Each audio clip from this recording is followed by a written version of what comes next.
আসসালামু আলাইকুম, আমি নুমান এডিটর। আজকের নতুন টিউটোরিয়ালে আপনাকে স্বাগতম। আজকে আমরা নতুন একটি টপিক নিয়ে আলোচনা করতে চাচ্ছি। আজকে আমরা দেখব কিভাবে আমরা কারো স্টোরির মধ্যে ভুল কোনো রিয়াকশন দিয়ে থাকলে সেটা কিভাবে রিমুভ করব। মনে করেন কোনো একটা মেয়ে অথবা ছেলে তার একটা ছবি স্টোরি দিল, আমরা বলে সেখানে রিয়েক্ট দিয়ে দিলাম, পরবর্তীতে তার সাথে আমাদের একটা আজাইরা ক্যাচাল লেগে যায়। সো এই আজাইরা ক্যাচাল থেকে কীভাবে আমরা বাঁচবো এবং কীভাবে আমরা ওই রিয়াকশানটা রিমুভ করব, আজকের ভিডিওতে আমরা সেটাই দেখব। সো আর দেরি না করে আজকের ভিডিওটা শুরু করা যাক। মনে করেন আমরা এই স্টোরিতে গেলাম, এই স্টোরিতে আমরা বলে রিয়েক্ট দিয়ে দিলাম, আমার একটা পোস্টে রিয়েক্ট দিয়ে দিলাম, যদিও এখানে লাভ রিয়েক্ট দেওয়ার কথা, বাট আমি বলে রিয়েক্ট দিয়ে দিলাম। সো এখন ওর সাথে আমার অনেক ঝামেলা বাঁচতেই পারে, অনেক কিছু হইতে পারে, ব্লা ব্লা সামথিং।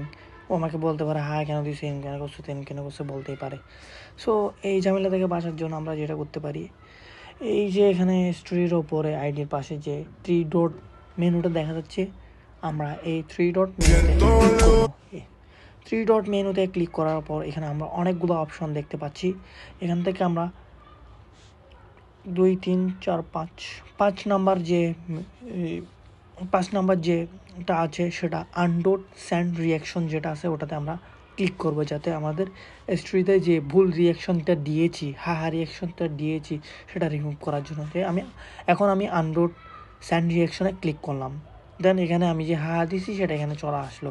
সো এখন আমি যদি এখানে আনডোট দিই তাহলে ওর স্টোরি থেকে রিয়াকশনগুলো উঠে যাবে। সো এবার আমি আনডোট দিলাম, পরে এখন আমি লাভ রেক দিলাম সেটা এখানে দেখতে পাচ্ছেন। সো আশা করি ভিডিওটা আপনাদের কাজে আসবে। ভিডিওটি ভালো লাগলে লাইক, কমেন্ট এবং চ্যানেলটি সাবস্ক্রাইব করুন, এবং পরবর্তীতে কোন ধরনের টিউটোরিয়াল চান তা আমাদেরকে কমেন্ট করে জানান। ধন্যবাদ সবাইকে।